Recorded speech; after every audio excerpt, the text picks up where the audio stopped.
in the ancient heart of Logres, where the mist of Avalon often seep into the world of mortal men, there lived a creature that defied every law of nature and human logic. It was known by many names in whispered tavern tales, but to the Knights of the Round Table, it was simply the questing beast, or the legendary Gladysant. This creature possessed an impossible anatomy, the graceful head and neck of a serpent, the lithe body of a leopard, the powerful haunches of a lion, and the swift feet of a deer with cloven hooves. Yet, its most terrifying attribute was not its patchwork physical form, but the sound that erupted from its belly every hour, day and night, without ceasing. From within its gut emerged a cacophony that sounded like 30 couples of hounds questing, as if an entire hunting pack were trapped alive within its ribcage. This noise, a relentless barking, yelping, and baying, echoed through the hollows of the forest like a ghost that could never find a place to rest in peace. To hear it was to feel a cold chill pierce through to the very marrow of one's bones, for it was the sound of a pursuit that had no beginning and promised an impossible end.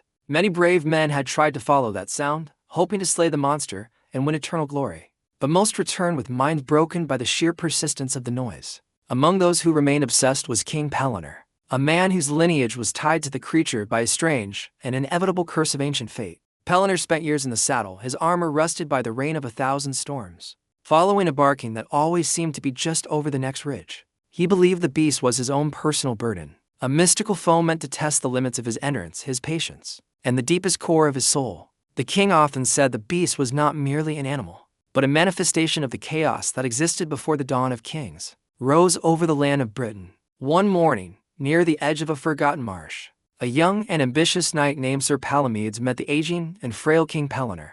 Palamedes was a man from the east, a Saracen knight seeking to prove his worth in King Arthur's land through deeds of unparalleled bravery. He looked at the exhausted king and asked why he wasted his twilight years chasing a sound that could never be caught by human hands. Pellinor looked at him with eyes that had seen the edge of the world and replied, "Because if that barking stops, I fear the world itself will fall into a deadly silence."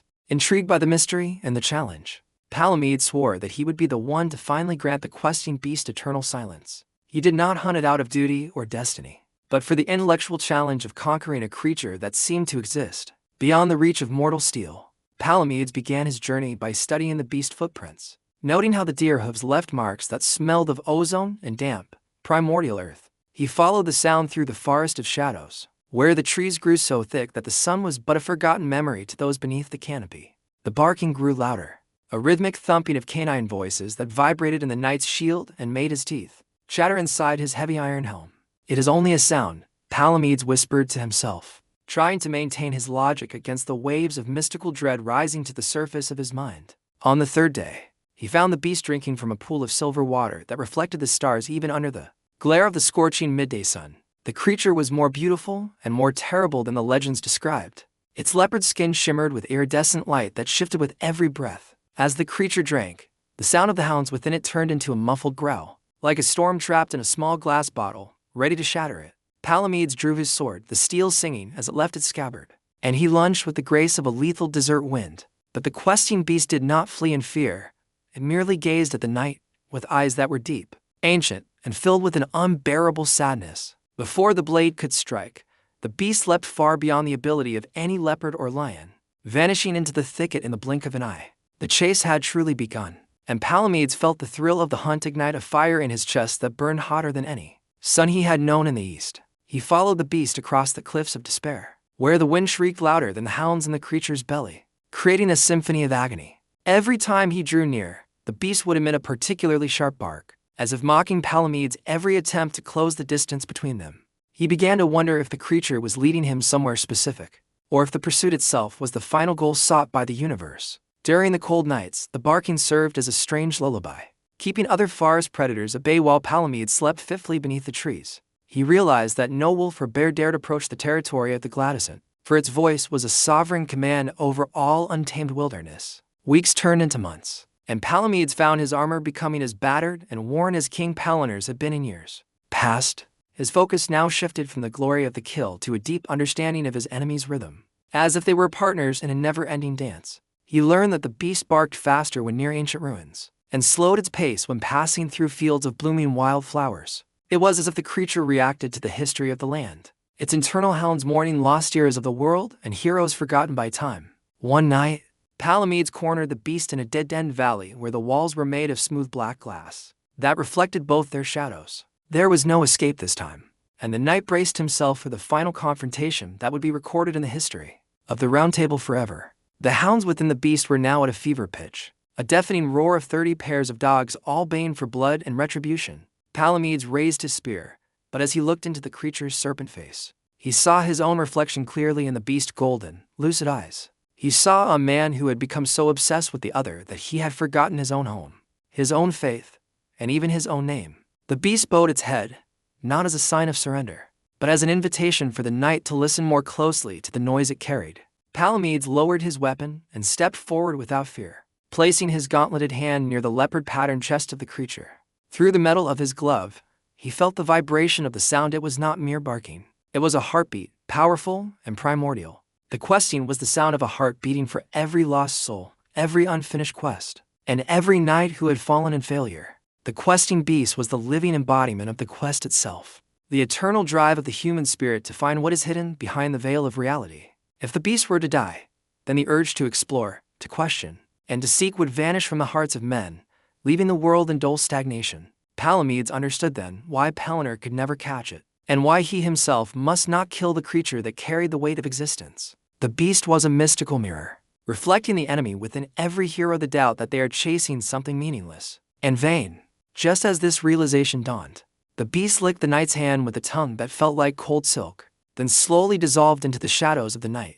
The valley fell into a silence so profound it felt heavy, and for the first time in years, Palamedes felt truly alone. He panicked, realizing that a silence without direction was far more terrifying than the din of the hounds that had accompanied him. He ran out of the valley, calling for the beast, begging for the sound to return to the world to give him guidance and purpose. "Do not leave us in this stillness," he cried to the towering trees and the indifferent stars above. Hours later, a faint, rhythmic yelping carried on the wind from the far north, near the border of the barren wastelands. Palamedes wept with relief, for the chase had been restored, and the world once again had meaning through an unsolvable riddle. He returned to Camelot, but he was no longer the same knight who had left with dreams of easy conquest and shallow trophies. Arthur asked him of his success, and Palamedes simply said, "The beast lives, and thus the soul of Logres remains awake." He took up the mantle left by Pellinor, becoming the new guardian of the eternal quest that must never have a finish line. He understood that some enemies are not meant to be defeated, but to be followed as guides into territories unknown to human maps.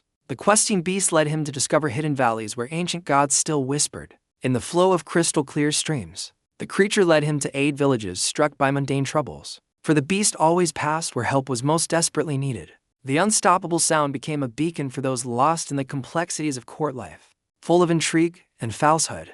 Palamedes found that by chasing the beast, he was actually finding himself. 1 mile at a time on his spiritual journey, he learned the language of birds, for they too followed the beast, feeding on the mystical energy it left in its wake. He learned the patience of stone, waiting for the barking to emerge again from the depths of the earth. After days of disappearing into silence, people began to tell stories of the Saracen knight and the hound-bellied beast, the pair that defined the wild edges of the kingdom. They were seen as two sides of the same coin, the seeker and the sought, forever dancing on a horizon that can never be reached. Occasionally, other knights would join the hunt for a day or two, seeking a brief spark of the divine and the magical. Sir Gawain once rode with Palamedes, but he quickly grew bored of the noise within an hour. Unable to hear the music behind the madness, Sir Lancelot once tried to approach it, but the beast fled into a lake. For Lancelot's heart was already too heavy with another kind of forbidden quest. Only those pure in purpose, or those truly lost, could truly keep pace with the Gladysant as it ran through time. As the years turned into decades,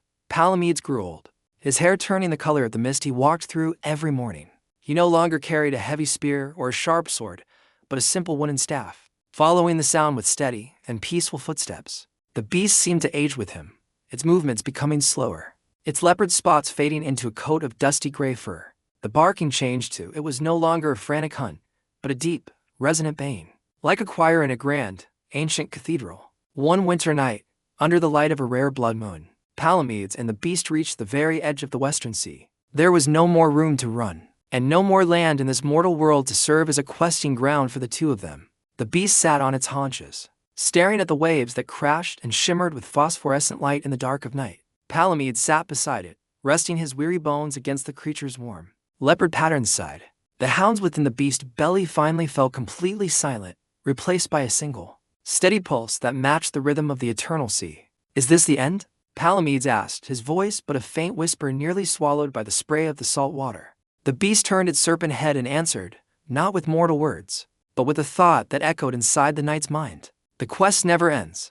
It only changes its form to suit the age," the creature seemed to say in the stillness. Then, the questing beast walked upon the water, its deer hooves stepping onto the waves as if they were the firmest solid ground. As it moved toward the distant horizon, the barking began again. But this time the sound came from the sky, from the stars, and from the depths of the water below. Palamedes realized the beast had finally been freed from its limited physical form, becoming the sound of the pulse of the universe itself. He stood on the shore, a lonely figure under the moonlight, but he felt no sadness or loss in his heart. He knew that as long as there was a horizon ahead, there would always be a reason for man to step forward and seek the truth. He knew that every time a young person felt the urge to see what lay beyond the next hill, the questing beast was barking in their blood.